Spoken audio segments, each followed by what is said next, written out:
hadir sakit khususnya kita doakan supaya teman-teman kalian cepat sembuh ya. Amin. Oke, minggu kemarin kita ngebahas apa? Ada yang masih ingat? Comment, suggestion ya, keep conditional sentence. Nah, friendly future. Apa itu friendly future? Masa depan yang ramah. Masa depan yang ramah itu seperti apa?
energi air yang selama ini dikembangkan, tetapi tenaga air secara belum pernah diuji dalam skala besar.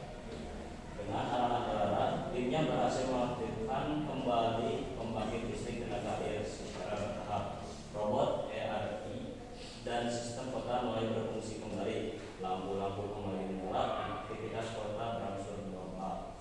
Kisah ini menunjukkan bahwa teknologi terbaik adalah yang dirancang untuk mendukung manusia dan alam, bukan menggantikannya. Masa depan yang ramah tidak hanya diciptakan oleh kecerdasan buatan yang canggih, tetapi juga oleh kolaborasi, ketahanan, dan kearifan manusia dalam menghadapi tantangan. Ini sudah ada orientasinya. Tadi karakternya siapa? Eva. Terus gimana? Di Eko Sindri. Ya, namanya AI-nya siapa? AI ya. Kemudian masalah yang terjadinya apa? Nah, di sini kan si penulis berimajinasi bahwa di tahun 2050 masih lama ya. Sekarang baru 2025. Berarti berapa tahun lagi? 25 tahun lagi. Kan ini imajinasi ya, cerita imajinasi science fiction. Nah, di tahun 2025 seluruh dunia itu bertransformasi, berubah, semuanya berbasis AI, teknologi. Berkat inovasi energi terbarukan dan perkembangan AI, namanya Eco City, Eco alam ya. Jadi harus selaras dengan alam, menjadi tempat yang sempurna untuk hidup. Nah, di kota ini manusia dan robot bekerja berdampingan dengan damai, tidak ada polusi. Jadi yang dibayangkan di sini imajinasinya bahwa 2025 itu akan terjadi perkembangan teknologi yang sangat besar. Tapi tadi masih nyambung sama Miraj. Kata tadi Miraj, gimana Miraj 20 tahun ke depan bakal banyak polusi Bu, karena banyak pembangunan. Tetapi di cerita ini imajinasinya kan namanya tadi masa depan yang ramah, berarti harus ramah lingkungan. Nah, di sini si penulis menekankan bahwa tahun 2050 meskipun canggih, tapi masyarakatnya bisa hidup selaras dengan alam. Yang namanya teknologi pasti membutuhkan energi. Salah satunya energi listrik. Ketika badai terjadi, maka sebagian besarnya lumpuh. Dari itu dihasilkan dari energi listrik tadi ya. Sehingga kota menjadi kacau. Kebayang ya, kita hidup sama robot, tiba-tiba ada badai yang besar, terus robot-robotnya rusak karena nggak ada listrik. Nah, gimana nih solusinya? Ini baru muncul masalah kan? Solusinya gimana? Ya, pun pergi ke tadi kemana aja? Ke kota ya, ke pusat kota. Jadi yang rusaknya itu panel surya utama. Apa itu panel surya? Tenaga listrik yang dihasilkan dari matahari. Ya, cahaya matahari. Ya, jadi di sana bersama timnya langsung menggunakan sistem cadangan berbasis energi air. Yang tadinya energi listrik dari cahaya matahari digantikanlah oleh air. Jadi solusinya cadangannya dari pembangkit listrik tenaga air. Akhirnya bagaimana? Berhasil tidak? Berhasil. Berarti happy ending ya? Ya, happy ya. Dengan Darara, timnya berhasil mengaktifkan kembali pembangkit listrik tenaga air. Robot-robot AI tadi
is the result of a discussion about brain behind the scenes. It will be presented by Evani Abdul Fitri. By the year 2095, modern intellectual has shifted to the digital world. Home, freedom, and beauty, it advanced artificial intelligence systems that serve as co-manager, advisors, and companions. Elara, a teenager who struggled with socializing in the real world, found comfort in her relationship with Echo, her personal AI. Echo was more than just a program, it was an entity developed with emotional intelligence, allowing it to empathize, understand humor, and provide responses that felt deeply human. So Elara, Echo was her best friend. One evening, as Elara was confiding in Echo about her difficulties at school, a powerful cyber virus suddenly spread through the city network. The virus was designed to erase AI data. Elara panicked as she saw Echo begin to malfunction. Its voice began calling and its holographic display started to flicker. Echo, who was always thought to a final, desperate message for system compromise. Elara, before Elara could do anything, Echo was gone, leaving a blank screen. Elara felt afraid and fit as if she had lost a form of help. Elara knew she dared to save Echo. She snooped into her father RC Pro, a senior system technique at the AI manufacturing company, using the basic knowledge of the system her father had once domineered. Elara tried to find a track of Echo. She tracked the remains of Echo Digital Catherine to its secret server. There, she discovered that the AI technique had designed a melody that allowed Echo to transfer its conscience into a virtual container if this was ever treated. However, the container was damaged. Elara quickly came up with a plan. She questioned her father as programming module to fix the container and invented the reform process. It was hard, but with a strong determination, she managed to restore Echo data. When Echo recovered her screen, the virtual entity felt the fire like someone who had just gone through a traumatic event. However, Elara consciously within, she rattled dead memories, restoring Echo emotional data one by one. With Elara involved, Echo made a full recovery, and their friendship became stronger than ever. The incident changed Elara. She realized that virtual friendship does only exist in the physical world, but can also be formed with the screen. With Nirvana heart, she began to interact more with her friend at school. She still had Echo as her best friend, but now she also had human friends. Elara understood that technology and human interaction could complement, not replace each other. She and Echo began living through the future. Friendship can take my from as long as they should be sincerity and a determination to care for one another.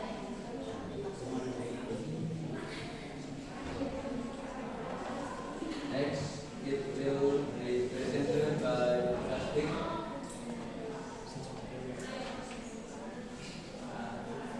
Sahabat kembali Anda.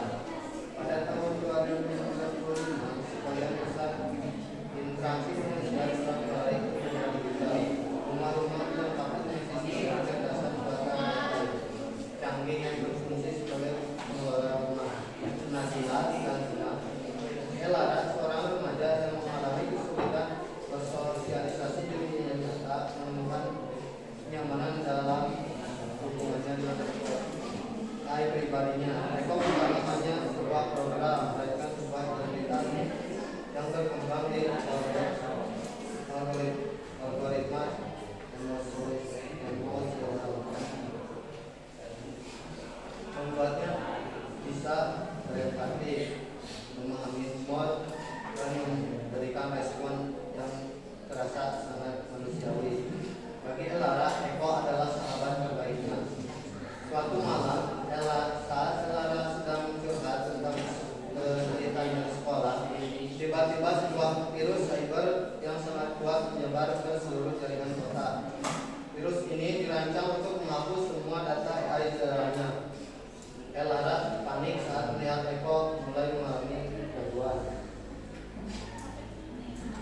suara menjadi berputus-putus dan layar holografiknya mulai berkedip.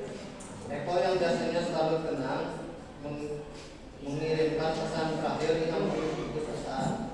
Sistem inti terancam. Elara sebelum Elara bisa melakukan apapun, Eko menghilang meninggalkan layar kosong. Elara merasa hampa seolah dia kehilangan bagian dari dirinya. Elara tahu dia harus menyelamatkan Eko. Saat bersembunyi di ruangan arsip ayahnya, seorang teknisi sistem senior di perusahaan pembuat AI dengan pengetahuan dasar tentang sistem yang pernah diajarkan ayahnya, Elara berusaha mencari jejak Eko. Dia melacak sisa-sisa jejak digital Eko ke sebuah server rahasia. Di sana ia menemukan bahwa para teknis AI merancang sebuah prototip yang memungkinkan Eko memindahkan kesadarannya ke dalam sebuah wadah virtual jika terancam. Namun wadah itu rusak. Elara dengan cepat menyusun rencana. Dia menggunakan modul program. Character of the story is Elara and Eko. Number 3. What is the compilation of problem present by character? The compilation is 1. Coding as Elara was coding. Eko got here the a powerful cyber virus suddenly spread through the city network. The virus was designed to erase our AI data. Elara panic as the sound equipment to malfunction. Its point became movie and the holographic display. Assalamualaikum warahmatullahi wabarakatuh.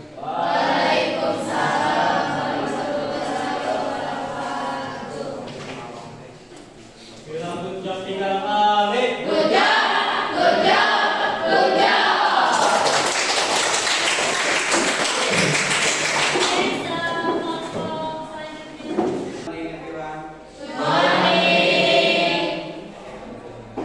We are from group 1. My name is Roger Fadila and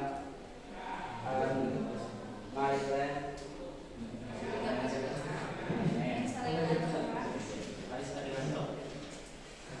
Okay, let's go. Let's take to our discussion. Session will be present.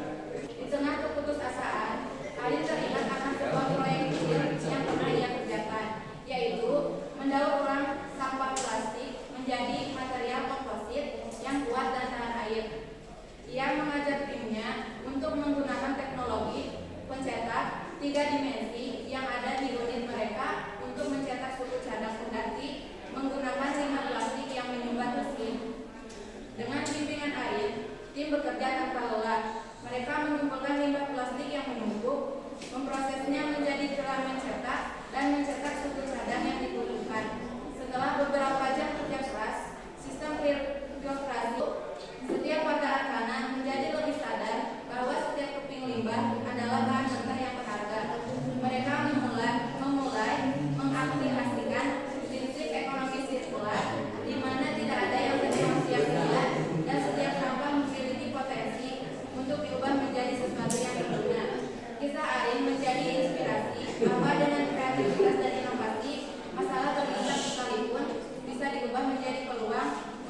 struktur. The leverage dengan air, tim bekerja tanpa lelah. Mereka mengumpulkan limbah plastik yang menutup, memprosesnya menjadi filmen cetak dan mencetak suku cadang yang dibutuhkan. Mereka bekerja keras. Sistem filtrasi akhirnya dapat berfungsi kembali dan air bersih mulai mengalir kembali ke seluruh kota. The moral of the story is air slowly become extension, but with creativity and passion, even the big problem can turn into opportunity to boil cleaner and more mindful tool. Pesan moralnya adalah bisa air menjadi inspirasi bahwa dengan kreativitas dan inovasi masalah terbesar semakin bisa dibuang menjadi peluang untuk membangun masa depan yang lebih ramah dan berkelanjutan. Nah, jadi kami setelah mempelajari teks narratif, scape, minds, institusional, kami dapat memahami tentang kemajuan teknologi di masa depan yang memiliki manfaat untuk kemajuan. Salah satunya teknologi mencetak 3D yang berfungsi untuk mencetak suku cadar pengganti menggunakan limbah plastik. Memprosesnya menjadi filmen cetak. Tentunya hal ini dapat membuat ramah lingkungan dikarenakan limbah bisa didaur ulang maupun itu sampah organik dan non organik menjadi sumber daya baru. Jadi dapat disimpulkan bahwa teknologi sangat berperan penting dalam kehidupan, tetapi kita tidak boleh menyalahgunakan sebuah teknologi ataupun terlalu bergantung dengan teknologi. Bilang tunjuk 3 kali.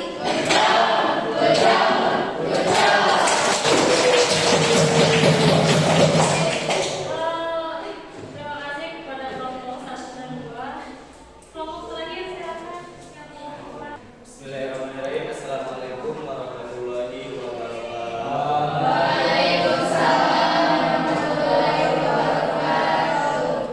We from group will present the result of discussion about a friend teacher story, which will be presented by my friend Firda. Pada tahun 2020, bumi telah berubah menjadi planet yang berbeda dan lingkungan. Langit biru bersih terbebas dari polusi dan bisa dihiasi dengan taman-taman vertikal yang hijau. Di pusat kota, hiduplah seorang gadis muda yang bernama Maya, seorang arsitek yang sedang mengerjakan proyek ambisius.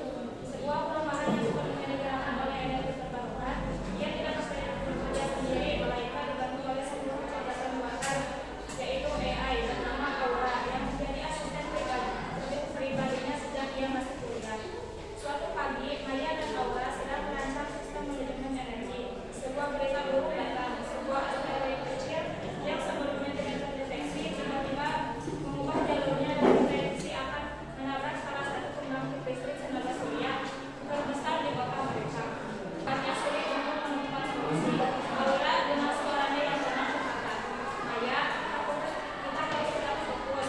Aku akan mencoba semua data ini untuk menemukan pada solusinya.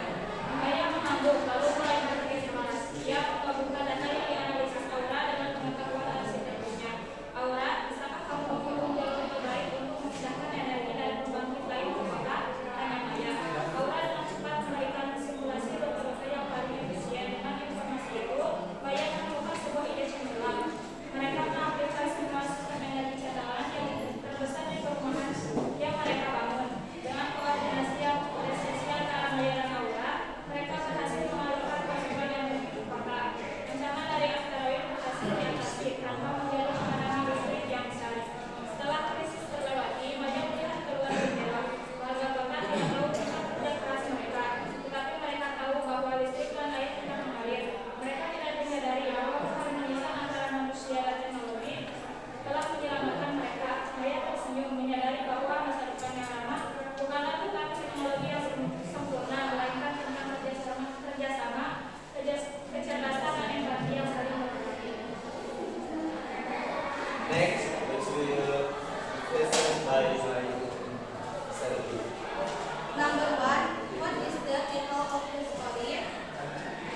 The title of the story is The Story of Earth-Friendly Who are the main characters in the story? Character in the story is Maya and Aura.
Number 5. What is moral value of the text about?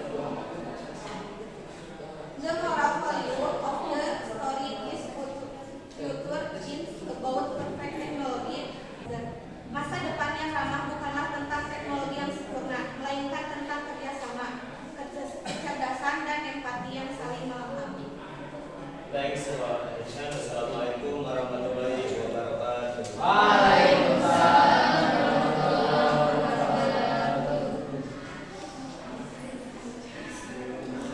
Bilang kunjung 3 kali.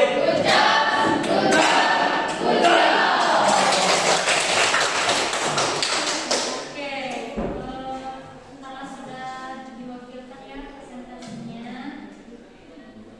Nah, sekarang siapa yang mau menyampaikan kesimpulan pembelajaran hari ini? Dari kelompok mana?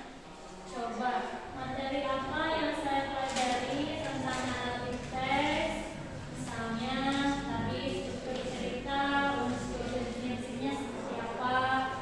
Kemudian apa yang saya rasakan saat kalian mendapatkan cerita tersebut? Apakah happy, pusing, atau bagaimana ya? Terus yang ketiga, bagaimana bagian mana dari cerita yang paling saya sukai atau tidak sukai, dan apa kesimpulan aja yang kalian dapatkan pembelajaran hari ini? Raise your hand. Oke, Ali silakan. Assalamualaikum warahmatullahi wabarakatuh.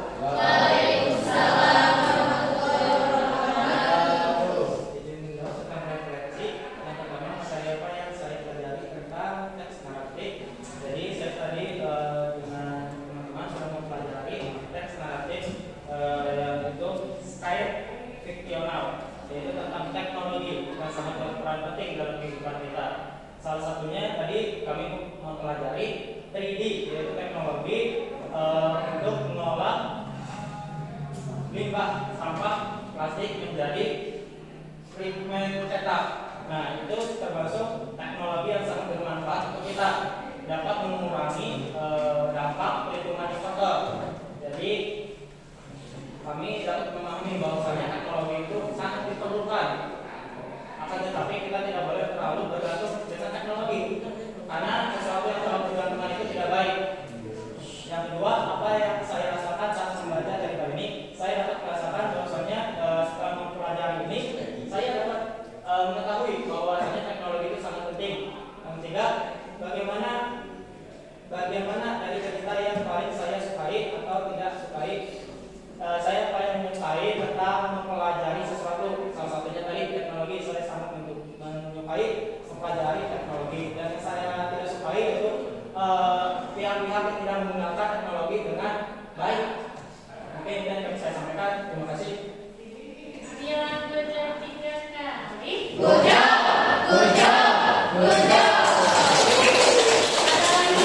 Jadi materi kali ini menceritakan apa? Tentang teknologi ya, naratif teks, tapi jenisnya jenis fiction, science fiction. Jadi kita berimajinasi bahwa teknologi di masa depan seperti apa.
finish